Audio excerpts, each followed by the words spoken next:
ഹരേ കൃഷ്ണ. അങ്ങനെ കർണൻ്റെ ജനനകഥ കഴിഞ്ഞ ദിവസം നമ്മൾ പറഞ്ഞു. അങ്ങനെ കുന്തിദേവി ആ കൂട ഒഴുക്കി വിടുകയാണ് നദിയിലേക്ക്. കുന്തി ഒഴുക്കിവിട്ട ആ കൂട അശ്വനദിയിൽ നിന്നും യമുനാ നദിയിലേക്ക് ഒഴുകിയെത്തി.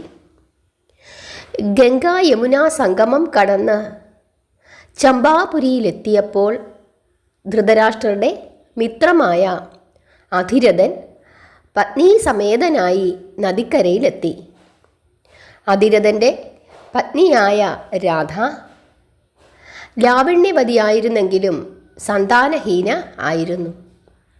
ഒരു പുത്രനുണ്ടാകാൻ വേണ്ടി പല വ്രതങ്ങളും അനുഷ്ഠിച്ചു.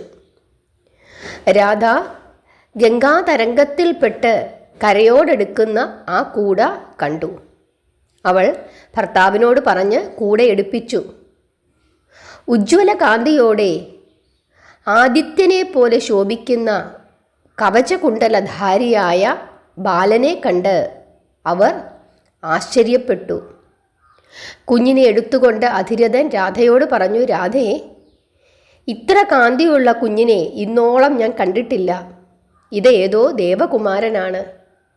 പുത്രനില്ലാത്ത എനിക്ക് ദൈവം കനിഞ്ഞു നൽകിയതാണ് ഈ കുഞ്ഞിനെ. അധിരഥനിൽ നിന്നും ആ ബാലനെ സന്തോഷപൂർവ്വം രാധ വാങ്ങി ലാളിച്ചു.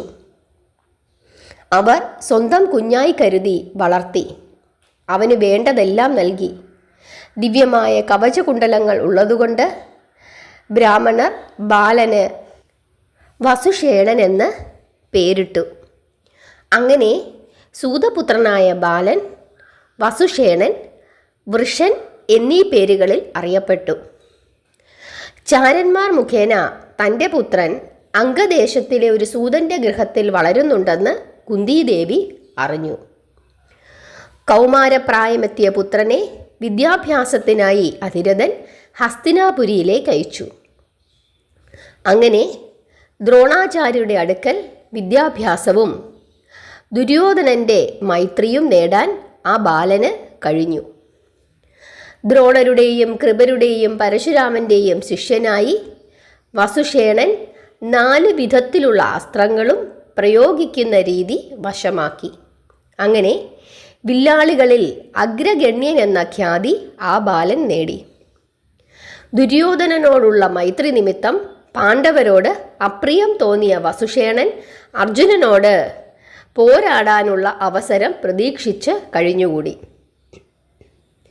സൂര്യൻ്റെ പുത്രനായി കുന്തിയുടെ ഉദരത്തിൽ പിറന്ന ബാലനാണ് കർണൻ എന്ന കാര്യം രഹസ്യമായി തന്നെ ശേഷിച്ചു.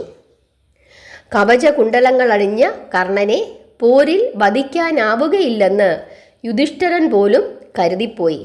അത് യുധിഷ്ഠിരൻ എന്നെന്നും പറയുമായിരുന്നു. അത് യുധിഷ്ഠിരന് വലിയ മനോവ്യഥ ഉണ്ടാക്കുകയും ചെയ്തിരുന്നു. മധ്യാഹ്ന സമയത്ത് ജലത്തിലിറങ്ങി നിന്ന് സൂര്യനെ സ്തുതിക്കുക കർണൻ്റെ പതിവായിരുന്നു. അവിടെ നിന്നും കരയ്ക്ക് കയറി വരുന്ന കർണനിൽ നിന്ന് ദാനം വാങ്ങാനായി ബ്രാഹ്മണർ കൂട്ടം കൂടി കാത്തു നിൽക്കുമായിരുന്നു. ആവശ്യപ്പെടുന്നതെന്തും ആ സമയത്ത് കർണൻ അതിഥികൾക്ക് ദാനം ചെയ്യുമായിരുന്നു. കവചകുണ്ടലങ്ങൾ അണിഞ്ഞ കർണനെ വധിക്കുവാൻ ത്രിലോകത്തും ആർക്കും സാധ്യമല്ലായിരുന്നു. മഹാഭാരതത്തിൽ അർജുനൻ ദേവേന്ദ്രൻ്റെ പുത്രനാണ്. യുദ്ധത്തിൽ അർജുനൻ ഒരിക്കലും കർണനെ പരാജയപ്പെടുത്താൻ കഴിയില്ല എന്ന് ദേവേന്ദ്രന് അറിയാമായിരുന്നു. തൻ്റെ പുത്രനെ രക്ഷിക്കുന്നതിനു വേണ്ടി ഒരു ദിവസം ദേവേന്ദ്രൻ വിപ്രൻ്റെ വേഷത്തിൽ കർണനെ സമീപിച്ചു. ഭിക്ഷ യാചിച്ചു. കർണൻ വിപ്രനെ സ്വാഗതം ചെയ്തിരുത്തിയിട്ട് ചോദിച്ചു, സ്വർണ്ണാഭരണങ്ങൾ അണിഞ്ഞ സ്ത്രീകളോ ധാരാളം പശുക്കളോ ഗ്രാമമോ എന്താണ് അങ്ങേക്ക് വേണ്ടത്? ബ്രാഹ്മണൻ പറഞ്ഞു, ഇവയൊന്നും എനിക്ക് വേണ്ട. അങ്ങ് സത്യനിഷ്ഠയുള്ളവനാണ്. അങ്ങേക്ക് ജന്മസിദ്ധമായിട്ടുള്ള ഈ കവചകുണ്ടലങ്ങൾ എനിക്ക് തന്നാലും. ഇവയിലാണ് എനിക്ക് മോഹം. ഇവ കൊണ്ട് എനിക്ക് വലിയ നേട്ടമുണ്ട്. കർണൻ പറഞ്ഞു, ബ്രാഹ്മണ, ഈ ജന്മസിദ്ധമായ ആഭരണങ്ങൾ അമൃതമാണ്.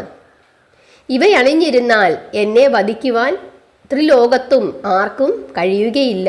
അതുകൊണ്ട് ഇവയെ ഉടലിൽ നിന്ന് വേർപെടുത്താൻ ഞാൻ ആഗ്രഹിക്കുന്നില്ല.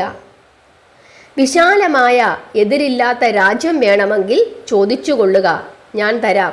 ഈ കവചകുണ്ടലങ്ങൾ തന്നാൽ ഞാൻ ശത്രുക്കളുടെ ബലിയാടായിത്തീരും. ഇന്ദ്രൻ മറ്റൊന്നും സ്വീകരിക്കാൻ തയ്യാറാവുകയില്ല എന്ന് കണ്ടപ്പോൾ കർണൻ പറഞ്ഞു, ദേവരാജ, എനിക്ക് നേരത്തെ തന്നെ അങ്ങയെ മനസ്സിലാക്കാൻ കഴിഞ്ഞിരുന്നു. ഞാൻ അങ്ങേക്ക് എന്തെങ്കിലും തരികയും പകരം അങ്ങ് എനിക്കൊന്നും തരാതിരിക്കുകയും ചെയ്യുന്നത് ഉചിതമല്ല. സാക്ഷാൽ ദേവരാജനായ അങ്ങേക്ക് ഞാൻ ദാനം നൽകണമോ? അസംഖ്യം ജീവികളുടെ നാഥനായ അങ്ങ് പ്രപഞ്ച സൃഷ്ടിക്കു കൂടിയും പങ്കാളിയാണ്. ദേവനാഥ, ഈ കവചകുണ്ടലങ്ങൾ നൽകിക്കഴിഞ്ഞാൽ ശത്രുക്കൾക്ക് എന്നെ എളുപ്പത്തിൽ കൊല്ലാനാകും. അങ്ങ് പരിഹാസപാത്രമാവുകയും ചെയ്യും. അതുകൊണ്ട് പകരം എന്തെങ്കിലും തന്നിട്ട് ഈ കവചകുണ്ടലങ്ങൾ കൊണ്ടുപോയിക്കൊള്ളുക. അല്ലാതെ ഇവ ഒരു തരത്തിലും തരാൻ എനിക്ക് കഴിയുകയില്ല. ഇന്ദ്രദേവൻ പറഞ്ഞു, ഞാൻ താങ്കളുടെ മുമ്പിൽ വരുമെന്ന കാര്യം മുൻകൂട്ടി മനസ്സിലാക്കിയ സൂര്യൻ തീർച്ചയായും നിങ്ങളോട് കാര്യങ്ങളെല്ലാം പറഞ്ഞിരിക്കും. അതിൽ കാര്യമില്ല. നിങ്ങളുടെ ഇഷ്ടം പോലെ തന്നെയാകട്ടെ. എൻ്റെ വജ്രായുധമൊഴികെ എന്തു വേണമെങ്കിലും നിങ്ങൾ ആവശ്യപ്പെട്ടുകൊള്ളുക. കർണൻ പറഞ്ഞു, ദേവനാഥ, ഈ കവചകുണ്ടലങ്ങൾക്ക് പകരമായി അങ്ങയുടെ ശക്തി എന്ന ആയുധം എനിക്ക് തന്നാലും. ഇന്ദ്രൻ അല്പസമയം ചിന്തിച്ചിട്ട് പറഞ്ഞു, നീ ജന്മസിദ്ധമായ കവചകുണ്ടലങ്ങൾ തന്നിട്ട് ശക്തി സ്വീകരിച്ചുകൊള്ളൂ. പക്ഷേ ഒരു വ്യവസ്ഥയുണ്ട്.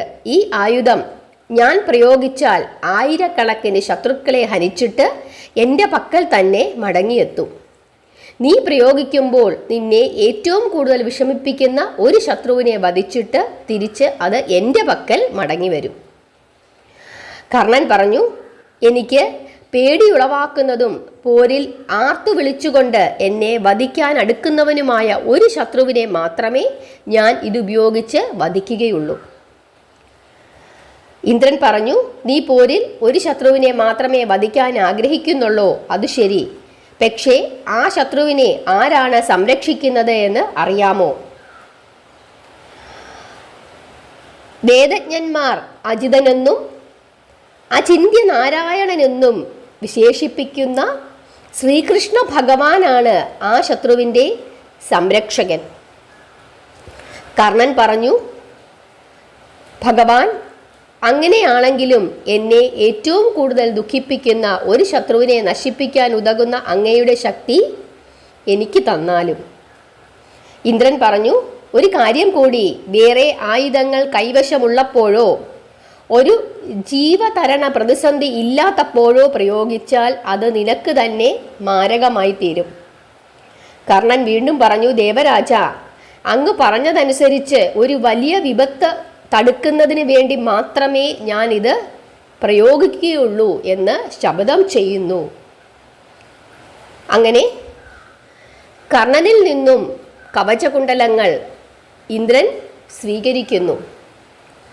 ശരീരത്തിൽ നിന്നും അത് അടർത്തി മാറ്റിയപ്പോൾ രക്തം വാർന്നൊഴുകി. അപ്പോഴും പുഞ്ചിരിച്ചുകൊണ്ട് നിൽക്കുന്ന കർണനെ ദേവന്മാർ അഭിനന്ദിച്ചു, പുഷ്പവൃഷ്ടി നടത്തി. രക്തത്തിൽ മുങ്ങിയ കവചവും കുണ്ടലങ്ങളും കർണൻ ഇന്ദ്രന് ദാനം ചെയ്തു. കാതോടെ അറുത്തെടുത്ത കുണ്ടലങ്ങൾ ദാനം ചെയ്തതോടെ അദ്ദേഹത്തിന് കർണൻ എന്ന പേരുണ്ടായി. ഇന്ദ്രൻ ഈ വിധത്തിൽ കർണനെ വഞ്ചിച്ചു. പക്ഷേ ഈ പ്രവൃത്തി കൊണ്ട് കർണന്റെ കീർത്തി വർദ്ധിച്ചു. പാണ്ഡവരുടെ കാര്യം ഭദ്രമായി എന്ന് ഇന്ദ്രൻ കരുതി. കർണൻ ചതിക്കപ്പെട്ട വിവരമറിഞ്ഞ് കൗരവന്മാർ വളരെയേറെ ദുഃഖിച്ചു. അവരുടെ ഗർവം ഒരളവ് വരെ അതിനാൽ ഒടുങ്ങി. പാണ്ഡവർക്കെന്നാൽ ഈ വാർത്ത ആഹ്ലാദമുണ്ടാക്കി. ഹരേ കൃഷ്ണ. അപ്പോൾ ഇങ്ങനെയാണ് സൂതപുത്രൻ കർണനായത്. കർണൻ വേൽ ആരുടെ നേർക്കാണ് ഉപയോഗിച്ചത്, ശക്തിവേൽ ആരുടെ നേർക്കാണ് ഉപയോഗിച്ചത് എന്ന് എത്ര പേർക്കറിയാം? കമൻ്റ് ഇടൂ. ആ കഥ വേണമെങ്കിൽ നിങ്ങൾ പറയൂ, ആ കഥയും പറയാം. അതുപോലെ നമ്മൾ ഇതിനു മുമ്പിട്ടിരുന്ന കഥകളൊക്കെ നിങ്ങളൊന്ന് എടുത്ത് കേൾക്കണം.